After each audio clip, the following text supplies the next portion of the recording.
The message traveled on the swiftest feet, carried by the gods' own messengers. Hel, the queen of the dead, had made a bargain. If all things, living and dead, would weep for Baldr the beautiful, then he could return to the world of light. And so the call went out across all the 9 realms. And the world answered. From the highest halls of Asgard to the deepest corners of Midgard, a great sorrow fell. Men, seeing the sun dim without Baldr's smile, wept openly in the fields. The elves, masters of light and art, shed tears that glistened like morning dew. In the mountains, the mighty giants, ancient enemies of the gods, felt the grief and let their tears carve new rivers down the stone faces of the peaks. The world itself mourned. The hardest things softened with sorrow. The eternal fires of Muspelheim, which hunger to consume all, bent their flames and wept tears of molten slag. The very stones of the earth, cold and unfeeling, cracked and shed dust like tears. Even iron, the metal of war and strength, rusted with a sudden dew, weeping for the fallen god. Baldr was loved by all things except one.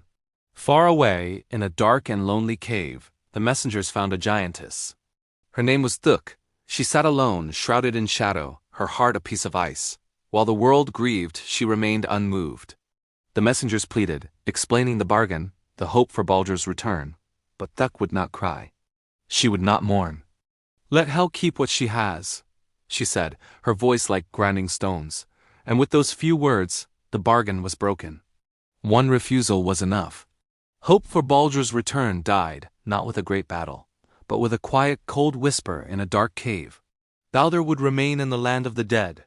It was only later that the gods learned the terrible truth. The giantess Thuk was no giantess at all. It was Loki the trickster in disguise.